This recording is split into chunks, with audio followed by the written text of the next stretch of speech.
है, खास तौर पे अल्पसंख्यक मुस्लिमों की कोई नेता है तो बहन कुमारी मायावती। और उनके एक नेता बोल रहे थे कल मेरठ में, उन्होंने कहा कि हमें याद आ रहा है कि बहन जी ने किस तरह से लॉ एंड ऑर्डर बनाया था, और वो लॉ एंड ऑर्डर में एक भी किसी भी तरह के दंगे मुस्लिमों के विरुद्ध वहां पर नहीं हो पाए, वहां पर एक भी एट्रोसिटी नहीं हो पाई। और तो और वो याद कर रहे थे कि बहन जी ने सिर्फ दूसरे ही नहीं, बहन जी ने अपनी पार्टी के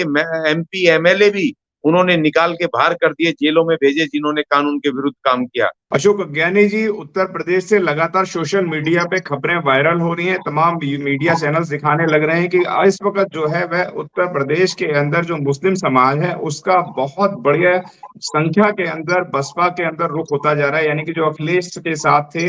सपा के साथ थे, वह इस वक्त बहन जी के साथ मुस्लिम वोटर आता जाता है। क्या कहना चाहेंगे सर? देखिए, एक बहुत बड़ी बात है, कल ही लोगों ने वहां पर तमाम मुस्लिमों के एक बड़े समूह ने, उनके नेताओं ने ऐलान कर दिया है कि उनको सबको उन्होंने कहा कि अब हमें समझ आ गया है कि इस देश के अंदर अगर बहुजनों की नेता है, और खासतौर पर अल्पसंख्यक मुस्लिमों की कोई नेता है तो बहन कुमारी मायावती। और उनके एक नेता बोल रहे थे कल मेरठ में, उन्होंने कहा कि हमें याद आ रहा है कि बहन जी ने किस तरह से लॉ एंड ऑर्डर बनाया था, और वो लॉ एंड ऑर्डर में एक भी किसी भी तरह के दंगे मुस्लिमों के विरुद्ध वहां पर नहीं हो पाए, वहां पर एक भी एट्रोसिटी नहीं हो पाई। और तो और वो याद कर रहे थे कि बहन जी ने सिर्फ दूसरे ही नहीं, बहन जी ने अपनी पार्टी के एमपी एमएलए भी उन्होंने निकाल के बाहर कर दिए, जेलों में भेजे जिन्होंने कानून के विरुद्ध काम किया। तो याद कर रहे थे, अब सबको याद आ रहा बहन जी का वो रुद्र रूप, जो वाकई एक प्रशासक जब वो मुख्यमंत्री बनता है या मंत्री बनता है या जिसके हाथ में सरकार की कमान आती है, तो किस तरह से निस्वार्थ होकर के वो तमाम नागरिकों के हित में काम करता है, चाहे वो नागरिक किसी भी जाति धर्म के हों। तो उसकी जो जिम्मेदारी होती है तमाम नागरिकों के प्रति, जो भारत के संविधान ने जो लगाई है, we the people of India, तमाम भारत के नागरिकों के लिए जो जिम्मेदारी एक प्रशासक की होनी चाहिए,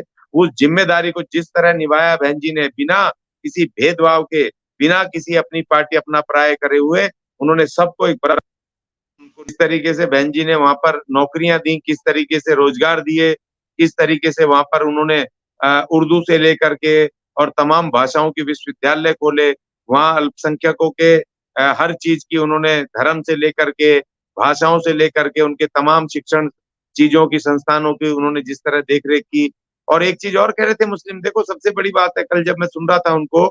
जब उन्होंने बहन जी को एक छत्र जब समर्थन दिया कल मेरठ में, तो उन्होंने बताया कि बहन जी ने कभी भी धार्मिक रूप से कभी कोई भेदभाव नहीं किया, और ना ही कोई धर्म के ऊपर कोई राजनीति की, ना कोई धर्म के आधार पर कोई लाभ लेने की कोशिश की। बहन जी ने कोई जाति और धर्म की कोई भी राजनीति नहीं की। ये सबसे बड़ी बात कल के वहाँ वहाँ मुस्लिम नेता वो बोल रहे थे, जब मैं सुन रहा था, उनको देख रहा था, तो मुस्लिमों को सबसे ज्यादा याद आ रहा बहन जी का प्रशासन है, बहन जी का वो कार्यकलाप सबसे ज्यादा याद आ रहे हैं, जो उनको सुरक्षा, सम्मान, मान बहन जी के शासन में मिला था। अब वो तमाम लोग बहन जी के साथ जा रहे हैं, ये बड़ी बात है, बहुत अच्छी बात है। और एक बड़ा करिश्मा, राजनीतिक करिश्मा 2024 में होगा भारत के राजनीति में, चाहे जितने विभीषण आ जाए, जितने एजेंट आ जाए, उनसे कुछ फर्क नहीं पड़ने वाला है। और आज सोशल मीडिया का जमाना है, हर आदमी को सब पता चल जाता है, कौन अपना कौन पराया है, और सबको पता है बहन जी के अलावा हमारा कोई नेता नहीं।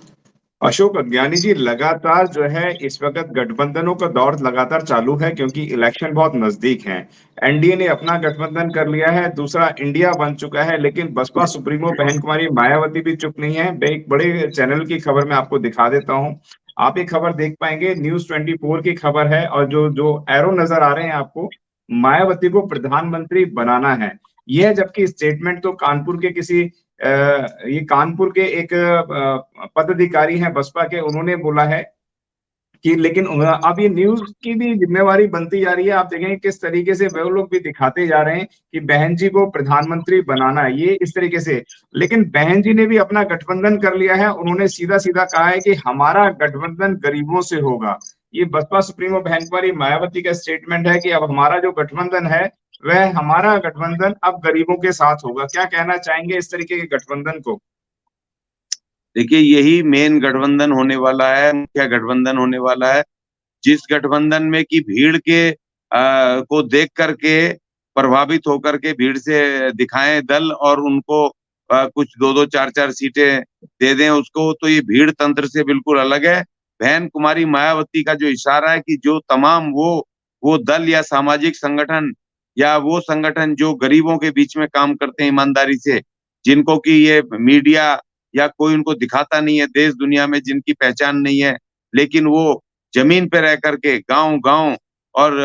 गली-गली जा करके वो वाकई ईमानदारी से उनकी गरीबों की मदद करते हैं, सहायता करते हैं। तो उस तरह के जो संगठन है, चाहे राजनीतिक हो, चाहे सामाजिक संगठन हो, उन शक्तियों को बटोर करके जो जमीन से जुड़ी हुई शक्तियां हैं, उनको जोड़ करके और उनको उनको मिला करके एक नया तीसरी महाशक्ति बनने वाली है। और ये वो चुनौती बनेगी, वो चुनौती जो कि बड़ी-बड़ी सेनाओं को धराशायी कर देगी। इसीलिए ये जो तमाम बहन जी ने जो अपना फैसला लिया है, ये बड़े सोच समझ के बहुत ही अनुभव अनुभव के साथ, राजनीतिक अनुभव के साथ लिया है कि तमाम जगह पे कवायद चल रही है। बहन जी ने साफ कह दिया है कि इन दोनों गठबंधनों में जो भी दल होंगे, उन दलों के साथ कोई भी किसी भी तरह का गठबंधन नहीं किया जाएगा। जो भी दल या सामाजिक संगठन जो अपने-अपने राज्यों में वाक़ई गरीबों के लिए, दलितों के लिए, महिलाओं के लिए, मज़दूरों के लिए और शोषित पीड़ित जनता के लिए काम कर रहे हैं, उन उन सबके साथ गठबंधन होगा। उसमें ना कोई जाति देखी जाएगी, ना उसमें कोई धर्म देखा जाएगा, ना उसमें कोई भाषा देखी जाएगी। वो तमाम वो होंगे जो वाक़ई इस देश की शोषित, पीड़ित, वंचित जनता के लिए काम करते हैं, उनके साथ उनके काम किया जाएगा। और दूसरी बात ये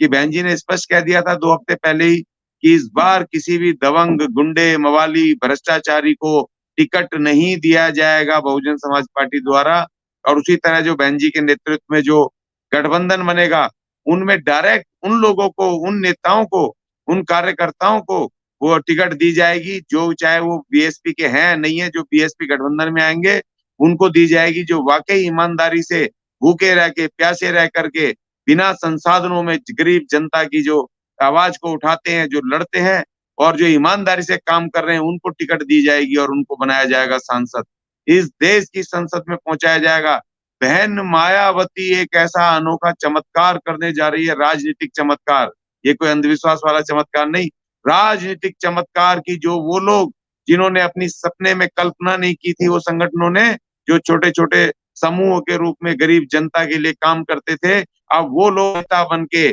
देश के अपने जनता के प्रतिनिधि, जनप्रतिनिधि बन करके बहन मायावती की शक्ति से उनके नेतृत्व में सीधे इस 2024 में इस देश की लोकसभा में जाएँगे और अपने गरीब मजलूमों की आवाज़ बनेंगे और इस देश में बहन मायावती के जो नेतृत्व में सरकार बनने वाली है, उसमें वो देश का नेतृत्व करेंगे। ये एक महान एक अनुभव होने वाला है। इस देश की राजनीति एक बड़ा उलटफेर होने वाला है। बहन कुमारी मायावती ने जिस तरह का ये दाँव चला है, वो दाँव इन मनुवादियों को समझ में नहीं आ रहा है कि आखिर मायावती क्या करने वाली है, इनको कुछ समझ में नहीं आ रहा है।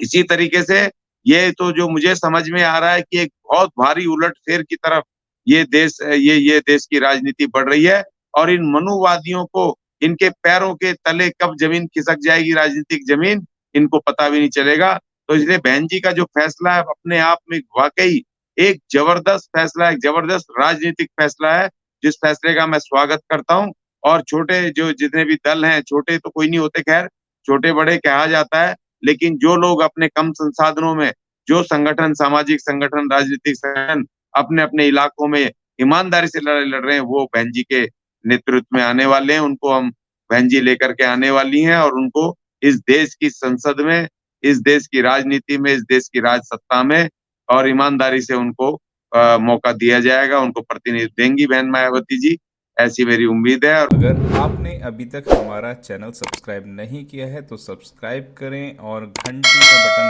बिल्कुल भी दबाना ना भूलें ताकि सभी लेटेस्ट खबरें पहुंच सकें आप पे सबसे पहले।